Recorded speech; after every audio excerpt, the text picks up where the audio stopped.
Hey everybody, Jason Sherman here.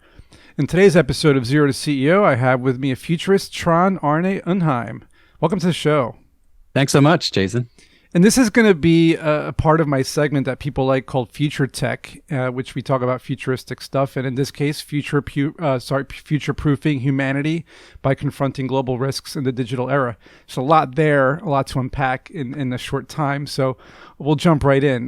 One of the first things that I would personally want to know is all the emerging technology that we see out there. There's so many new things happening. The geopolitical economy, the ecological challenges, they present these great opportunities, but also risks. So let's just talk about that right now, as how the good things we get, but then the bad things we get. Yeah, I mean that's exactly my focus here. So the point is, we have to keep both things in mind. So when we're developing technologies, there's this term called dual use, which really is sort of just saying that there is one kind of good or original intended use, and then there is basically misuse, and the original intent of that is kind of criminals and terrorism and whatnot. But there's so much annoying. there's so much more than dual use, if you know what I mean, because there's ways to use this for good, and there's tremendous potential of many emerging technologies and other developments. The whole economic growth in and of itself, we depend on it. And it has produced so much, but there's a downside even to growth. So there's a downside to everything, and I think we need to be mature enough. Let's talk about some of those risks. Like what is humanity facing today in the digital era? Like what are some of the top three?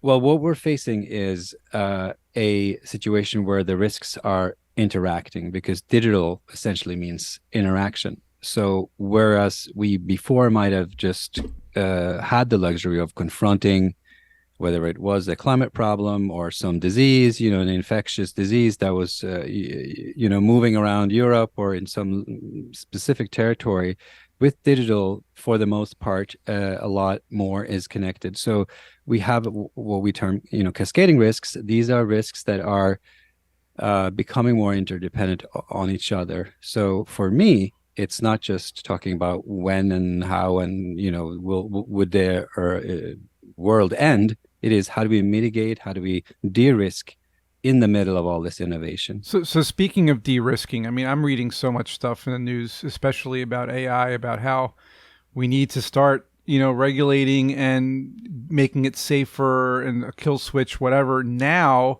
versus playing damage control when the robots take over. So how do you strike a balance between the ambitious goals that humanity has versus maybe de-escalating, degrowing, controlling things? Like how do you balance that properly?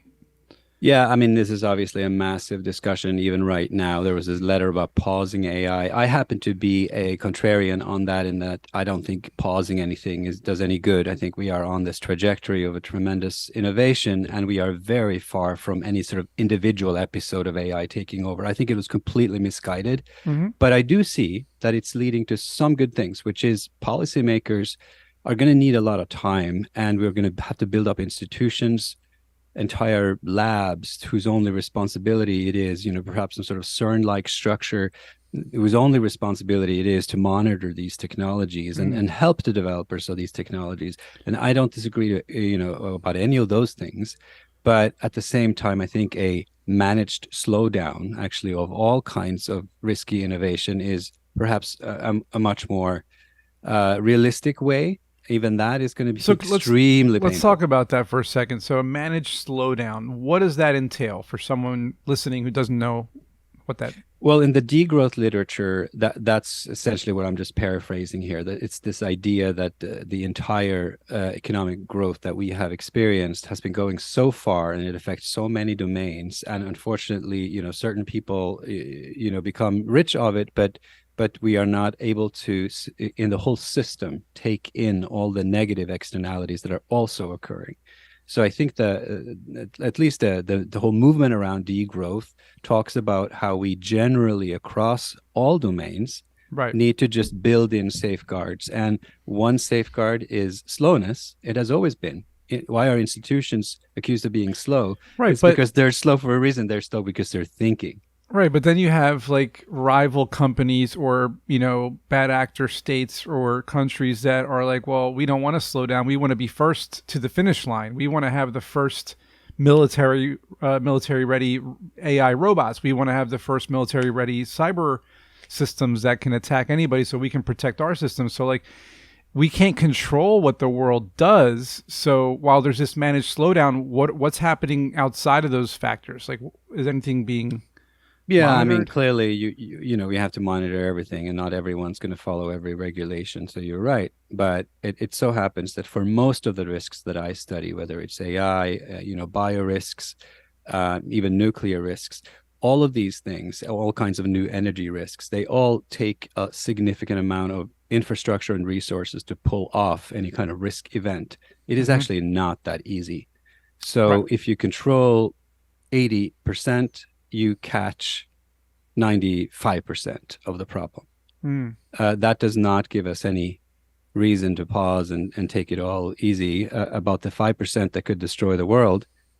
So we live in a very risky society, and we obviously have to figure out a way to keep living in this situation. But I don't think complacency or saying, well, it's gone well so far, Right. that That's just doesn't strike me as the right answer to this that question. doesn't sound. I don't like that. That Yeah. sounds more like my painting is going well so far. That's about it. Yeah, yeah. So yeah. And But speaking of, these are difficult things, but I think if people it's really think manageable. about it, it's manageable. It's what we have to do, and there's no choice in the matter. And So, but it sounds like the government really has to kind of get involved and provide funding for labs and things like that for sure. You even mentioned maybe an AI department in the future, like an actual governmental AI department that's really handling the managed slowdown you mentioned. So speaking of AI, we're talking about that a lot, and I know that's kind of the hot thing right now. But we mentioned the fact that AI is going to be changing people's lives, right? And maybe you can touch a little bit on how you think it'll help workers in the future. We see a writers and actors strike happening in Hollywood because they're being replaced by AI, so that's a bad thing. But where do you think it'll help society and the economy and employment moving forward? well, both short term and actually long term, if we manage it well, we are dealing with augmenting human abilities and human capabilities, and that's I just wrote a book about that augmented lean.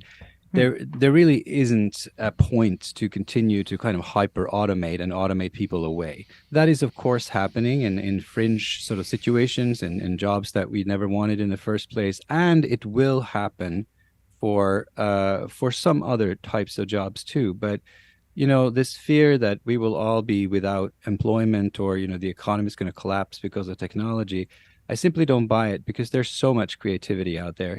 Especially in Hollywood. I think you were there. I think you guys will find other ways to Hopefully. extend your talent using the technologies. I just, this is a very, very misplaced fear. But of course, if you don't manage the risk of that happening, I'm not saying these systems that call for full automation couldn't be implemented. It's just they are dumb systems. This Yeah. is not the wise way to use technology. And ultimately, I don't think that'll go as far as the people either fear, or I guess they wish, these automated business models. I mean, if you look at Hollywood today as it stands, we're already seeing a lot of that in our movies and shows, right? The Mandalorian relies on that heavily, the CGI characters, and they scan an actor one time, they use him or her for many episodes and just pay, a flat fee. We've seen it in tons of superhero movies and everything else, right? So it's getting, better and better and better to the point where they really could just scan someone. So people's livelihoods could be at risk. I think the fear that they're seeing is because they're facing it, right? So let's talk about other, ethical scenarios that we might see when these systems, whether it's AI or bio or something else. What do you see happening overall around the world that is, potentially I guess the word would be like the integration and implementation of these systems, right? They're disrupting things.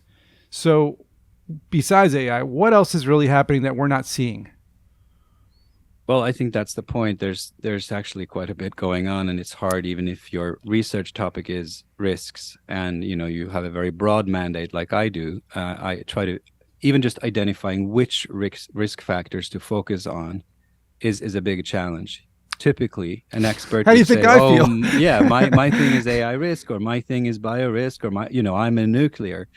But if you are in security or you work for a government agency, one of the big ones, worrying about what's going to happen, all across the board, you cannot specialize anymore in one thing.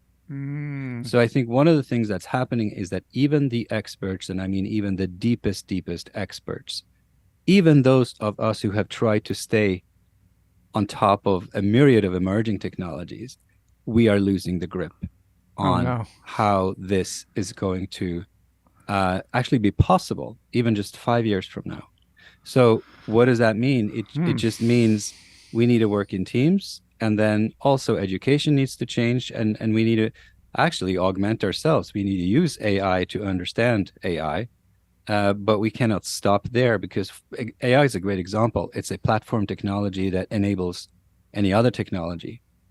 It could be that the true risk of AI is actually in how it's being deployed to like synthetic organisms. So Right. now, if you don't understand what's going on in a wet lab, Phew. it doesn't help you that you're an AI expert. You need to understand both. Both. And then you Yeah. need to understand the geopolitical risks, or perhaps the organizational strategies that will get you enough resources to either stop or further innovation in this area.